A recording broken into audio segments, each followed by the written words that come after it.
You know what time it is. It's tea time with Ambi Please Hallowell, Chance Saviana Kendrick, Annie Please Amore, Zena Tiki Climax, and Cookie Please Lion. Now sit back and enjoy the tea. Hey, everybody. Welcome to the show. This is Tea Time. I'm Envy Please Halliwell. I am Miss Cookie Please Lion. My name is Chance Saviana Kendrick. I'm Zena Tiki Climax. And I'm Annie Please Amore. Hi, everybody. How you doing? How you doing? I'm good. How are you? I don't know. I'm stressing. I'm stressing out, ladies. We have a new electoral president. On January the 20th, the inauguration will happen in Obama. His last days in office, ladies. We got until the end of the year. Sad day. It's a sad day. It's over. Everybody moving to Canada? Yes. I'm not. Oh, Canada. I'm not. Oh, Canada. Go Maple Leafs. There's this video, I kid you not, I saw it today on Facebook. There's this video online, and it's a Nigerian video. And they did this little skit where all these people are running out their houses. They're taking their trash cans, the pants are down. They got pots and pans in their hands, and they're all running. And they're all trying to leave the country. They got all the suitcases in their hands, and they're like, we gotta go, we gotta leave right now. But they're talking in their language. That was hilarious. But it's a frightening thing. It's a scary thing because a lot of people in this country are shocked. A lot of people are in an outrage. There are protests going on all through the country. Well, nothing surprises me. I mean, I think that the talk about everybody moving to Canada is ludicrous because you might move there, and I don't know if people know what you have to go through to get citizenship in Canada. When you go over there, first of all, before you even move over there, you already have to have a house over there. You can't vote for 6 years, so you might move over there and have a president as versus Trump, as versus Hillary. It's a lot you have to go through, and to me, neither one of the candidates was fit to, be a president. I feel as though Hillary, she's a liar, she's sneaky. Russia had already said if Hillary didn't go to jail for what she did, and if she became the president of the USA, they was going to go to war with us. And that's China and all their other allies. But those aren't even America's allies. Those are communist countries. Right. That's not even our ally. And everybody, like on the other hand, our allies said that the president of the United States wouldn't be welcome in Europe, basically, in France, in England. Another thing that I wanted to discuss was everybody was going crazy, like, okay, you guys better say bye to your WIC and your Section 8 and trying to make it like a racial thing, but there are more Caucasians on WIC than there are African American or any other race. He was talking about getting rid of that program. Yeah, but he can't get rid of it. It's steps you have to take for all that. So he's going to have to clean up his act because it's sort of like you already voted. He's a corporate thug, period. Scary thing to worry about is he does have a majority house. The Right. scary thing is, what is he going to get away with in the next 4 years? What is he going to be able to take away? What is he going to be able to change? Now, if you want to know, because I really had to figure out from state to state, it varies. If you want to learn about how presidents get elected, if you want to learn about how your vote actually counts, because we're a country that votes with electoral votes. It's not the individual vote. It goes to a committee that's backed by a political committee, and that committee may be the majority of the state, which is why people keep talking about Hillary's popular vote, but she still didn't win. Bottom line is, if you want to learn about the system, you can go online to the National Archives and Records Administration. It's www.archives.gov, and it'll tell you everything back after this. All right, y'all. I'm about to puff pass to everybody. Y'all ready for that? Y'all ready for some puff pass? It better be the Yes. Let's talk about that legalization of marijuana. You know what's been going on since this election.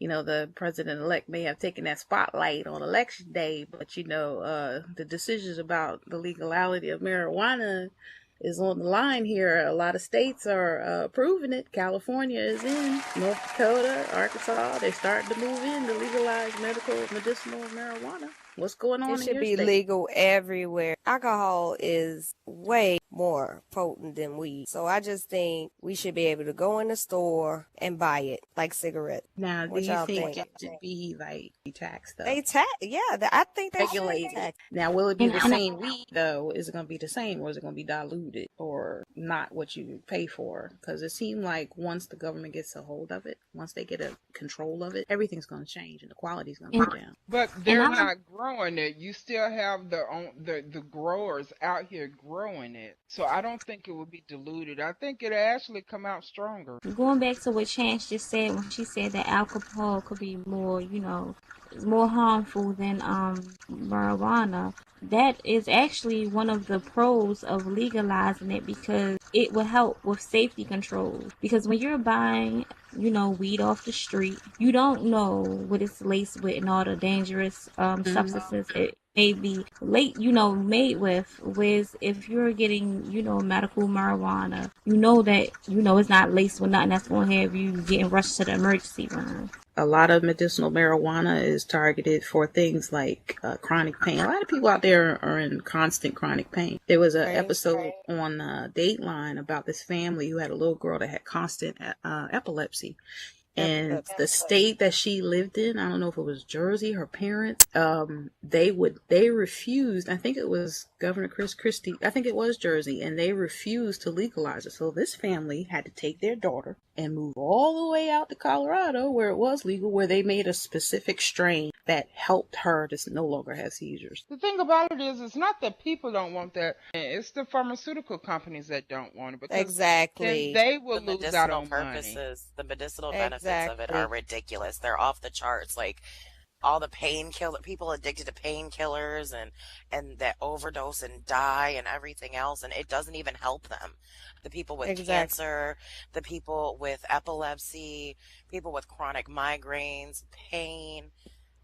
There's so many benefits. My mom has bad chronic pain, and I actually got a hold of some real medicinal stuff from someone. Oh, wow. And she smoked 2 hits off of a bowl. That's the And best she- thing. And then you just need to look. She looked at me and she was "Oh, like, an hour later, she was like, my back doesn't hurt. Now, how do you Especially And I say, hadn't MS heard her too. say that in years. how do you say no to somebody like that? If you see somebody that's in constant pain, that's suffering, how do you have a conscience or a right to say no?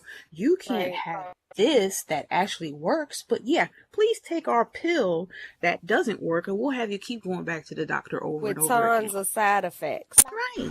And not even you got Hurts. have a lot of stuff that they give you a pain pill to cure one thing, but it causes problems with something else in your body. Right. And then Steroids. you give me medicine for that Steroids. too. Steroids can eat away at your bones and things, causing hip problems, back problems, and everything. Liver. Right. So it's not the gate. And then when people say the old saying, it's a gateway drug to what? I say what? To the refrigerator? Yeah, it's a gateway because I got the munchies because I just smoked. We'll be right back after this. Show Out Media Network is a virtual television network dedicated to bringing you the best in entertainment, news, fashion, and anything interesting taking place in Second Life and real life. If you think you have what it takes to be a part of Show Out Media Network, we welcome you to contact InWorld, Poetry Ring resident, Also Icy resident, or Heaven Cyberstar. We appreciate everyone who has shown us support by liking our page on Facebook and subscribing to our YouTube channel.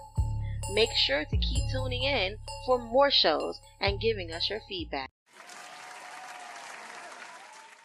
Okay, so everybody knows that like role play is a way to keep things interesting or spice things up or even a way to make a new friend. But what would you do if you started talking to somebody and they didn't know anything about role playing and they were asking you for help? I just think that you should, with that person, just keep continuing to just add fresh and new things, and eventually they'll come around. Because I didn't role play as much as I do now, and being with someone that role played, it kind of made me want to do it even more. Yeah, I agree. I really didn't know what role play was when I first started. I mean, I would go to clubs and see the dancers when they would emote. I was sitting there like, how do they get their emotes like that, and make it italicized because it looked like they were, when you read it in local, it's as if they were really doing it things. And then it wasn't until I became a dancer when I first joined that I learned how to emote. And I've dealt with guys who they not real big on role play, but when I'm in the bath, like, nigga, bring your ass on in this tub and stuff like that. And it eventually grow on them, but just teach them. Of course, that's gonna grow on them. Bring your ass. Of course, come on, in this tub. Come on. I don't know. I think maybe some people think of role play as like something scary, or they feel like they're on the spot. But I think if you introduce it to them as something that's just normal, like, because when you come into SL, this is already automatic role play. From the second that you put on your clothing and decide what you want to wear, where you're gonna go, what you're gonna do, who you're gonna talk to, because you don't know most people don't know each other in RL here, so you're already role playing. Formalized role play is a different thing, where you go into a sim and you have a certain way that you have to speak and chat, and you can't speak out of order, and that's a little different, but still, it's still fun. I mean, you just have to find your niche. I enjoy cooking on here and sitting down at the dinner table, and I like all of my furniture in my house is, role play. I enjoy going out on, to different dates and things like that. Like, I'm so serious about my role play. I love it. I think when you get an opportunity to discover that there's more to just standing in a club, or more than just standing there, period. You get out of a safe zone that you're in, where people, when people come on the game and they say, well, I don't want to talk to anybody, I don't want to do this or leave my home, but you're on a social media site and it's all about doing the opposite. And I think, and what about those people who say that they don't role play on SL, but you're on SL? Exactly. Every time you have sex, they're just contradicting themselves. Exactly. When you come on here and you have sex, you're role playing. Role playing, when you get more serious into it, it's fun. This is the first time in a long time I can say that my SL is fun. And that's what it's all about. It's about having fun. Introduce yourself to role play. Get with others who do it. Go to other sims. Explore. That's what it's all about. Exploration and making your world better. Stay tuned, everybody. Coming up, today's Did You Know? It's the month of November, and November is Alzheimer's Awareness. Did you know that? Did you know that we all age? Of course, it's a given. We're all going to age, but we age differently as humans. You ever notice somebody in their 80s or 90s where they're sharp as a tack? They're active, they're mobile, they're full of life. That's because there's no underlying medical condition that's causing a memory loss. And they call that age-associated memory impairment.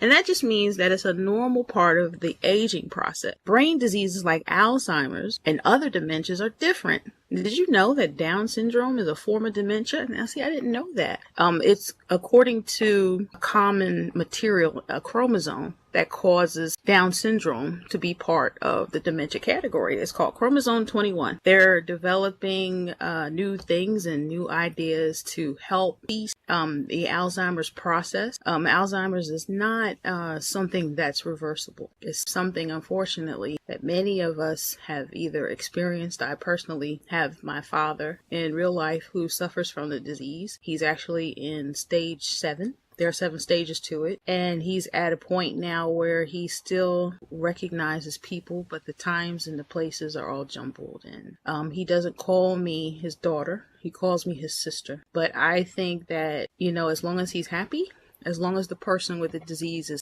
taken care of and his spirits are good, I say he can call me whatever he wants. For the month of November, dealing with this awareness, there are lots of foods to avoid. Processed foods and cheeses, all of those things create reactions in the brain that causes this type of dementia, and it increases it. And it exacerbates it and makes it worse. A lot of physicians will have patients take extra vitamin B12. They'll suggest things like taking spices like turmeric, and turmeric is a wonderful spice that helps cease and stop and slow down the process.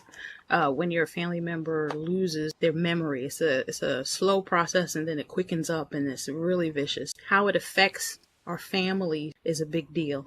The impact of it is just awful. I mean, if you're a caregiver for your parent, if you're dealing with things, you should know that you're not alone. That you can always, the key to it is to always ask for help. Always keep your family informed. You delegate responsibilities, because you're going to be dealing with emotions, guilt, anger, loss, and the declining health of the one that you love. Finding resources in your community is key. Well, for the month of November, if you or your family members are dealing with someone who has Alzheimer's or even symptoms of dementia, you can contact, there are places online like alzheimers.org or the Alzheimer's Association. Every state has their own chapter. Everyone is willing to help. It's the best thing to deal with when you're especially deciding to see if you want to put your loved one in a home. And that's something that I had to face with my own father. For this month, if you want to look up anything about the disease, your best bet is to check online. I hope everybody have a wonderful and safe holiday season. And I want you guys to stay tuned to the Tea Time for holiday events that are coming up. Thanks everybody for watching. This has been Tea Time. So until next time, sit back, sip slow, and enjoy some tea.